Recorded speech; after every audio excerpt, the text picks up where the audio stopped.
What's going on, guys? This is Rob from Animus Visual Reviews, and today I got some really cool stuff here to show you. I'm looking forward to this review as I am comparing three very popular LED lights. Let's go.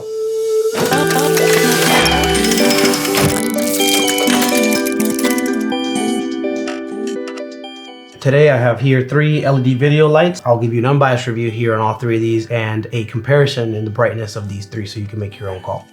This one being the Boling P1. Disclaimer, I was sent this by the company to have it reviewed. Also the very exclusive Aputure MC. A lot of places are out of stock of this one. Very, very cool light. We'll get into it.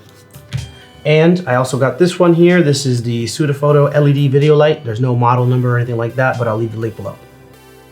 They are all pretty similar. This one is indeed very popular on Amazon, and for good reason. Definitely a solid build. Obviously the Aputure MC is the newest of the bunch and does have some other cool features that these other two do not have. All right, so the first thing I want to get into is the accessories or what each one comes with. So I'll go ahead and open these up. With the Boling P1 light, I broke it. It does have this pretty cool pouch. It actually feels like a tactical pouch. It does come with a USB-C cable as well as a cold shoe 1/4 thread mount. It also comes with some cool stickers in case you want to be a nerd. So for the Aputure MC, this one actually comes with a pretty sweet pouch. Aputure is pretty well known for their higher quality accessories and pouches and boxes and whatnot that come with their products. So it comes with this kind of, I'm not gonna lie, it's a little awkward piece of rubber to diffuse the light. It fits in there pretty good, and you have access to all the buttons, and the vents are clear. The screen at the top is also visible, so that's pretty sweet. It also comes with some 3M double-sided tape, which is Velcro, and a USB-C cable, which is braided and feels quite nice. All right, and last but not least, I'll be honest, I opened this up some time ago. I've been using it for a while, so I'm not really sure if this is all that it comes with, but what I did find in here was the 1/4 cold shoe mount, and that is it. But I won't lie, I think it came with a USB-C cable. So that's what all these lights come with. Let's talk about the actual lights themselves.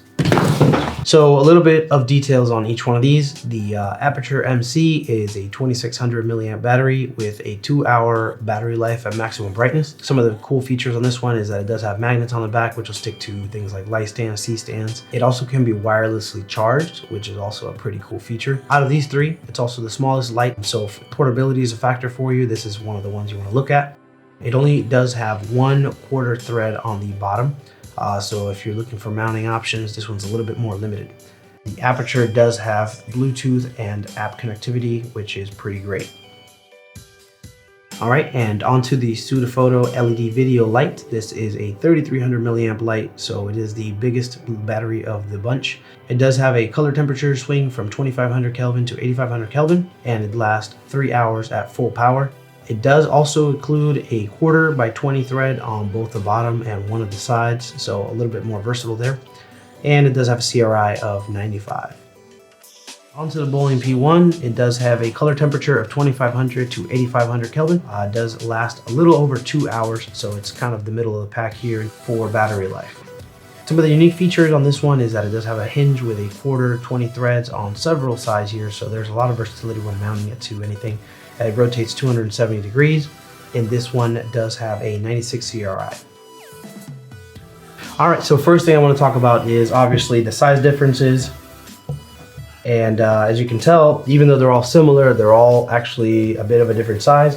For comparison, this is my Galaxy S10, and as you can see, this is actually just a bit shorter.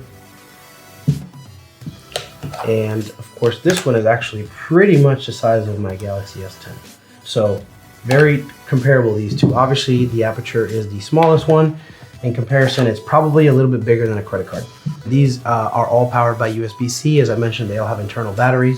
We'll start with the Boling P1. This light does have a pretty good sturdy build. It's an all metal construction, which is pretty neat.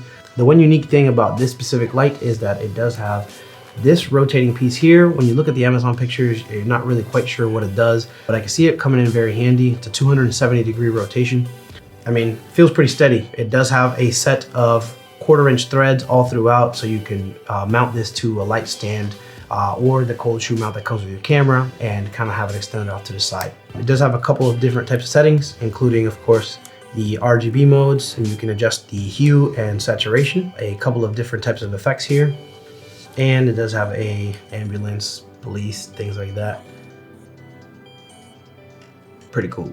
All right, so I'll move on to the Sutefoto light, and it also has of course hue, saturation, and brightness adjustments.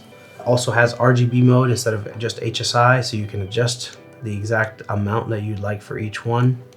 And of course it also has a couple different settings: police, ambulance, fire truck, candlelight, a couple of lightning settings, and it does cycle through RGB either quickly or slowly. It does also have this tab here that you can remove, and now it has a cold shoe attachment, so you can put maybe a small microphone there or pretty much anything else you'd like into a cold shoe mount here on the side of the light. So also an interesting design choice. All lights dim from 0 to 100. So as you know, a lot of LED lights, especially older ones, only dim down to 10%. So it's pretty good that all three of these are able to dim down to even 1%. Now there is a concern about LED lights. As far as I know, I think the Aputure is the only one that actually has white LEDs. So in case you need to display only pure white, this will probably be the better option just for plain white light. Both the Boling and the Sutefoto do not have white LEDs, so they create white with a mixture of all three RGB colors. So the whites may not be as accurate. And lastly, I wanted to get into the Aputure. The reason I left this one for last is because it does have a lot more features. Now, this one is only $90, which is a plus. The Boling P1 is a $159 at the time of this video. It may have changed. This light was also on sale on Amazon for $100 at one point. Right now, I'll check the price and leave it up on the screen. The Aputure, unlike the other two, also has these cool little magnets here, so you can actually just slap that to any light stand or C-stand or any real metal surface. It does have a power on and off button, just one rocker wheel that also pushes in to change settings. So very simple design there. Like the other lights, it does also have a few different sets of effects, which I'll go through here. If you have any Aputure lights, these will be pretty familiar to you. This is paparazzi mode. There's a fireworks mode. It's a faulty bulb.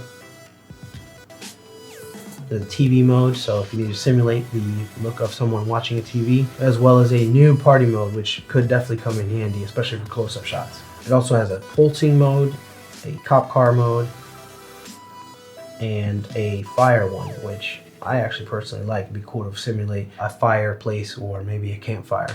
One other very important thing, which I personally love, and even though it's relatively new, especially for us Android users, Aputure does have an app called Sidus Link, which is now available on the Google Play Store for us, and it's pretty sweet. I've tried the app with the Aputure light. You can control intensity, all the effects, colors, things like that, and this goes for all of the newer Aputure lights like the 120D Mark II and the 300D Mark II. So pretty awesome, Aputure, keep it up.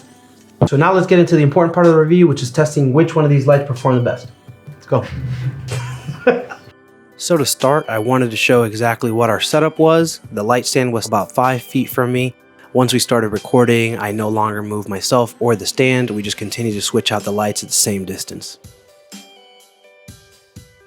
Alright, and starting off, this is the result at max brightness with a color on the Sutefoto LED.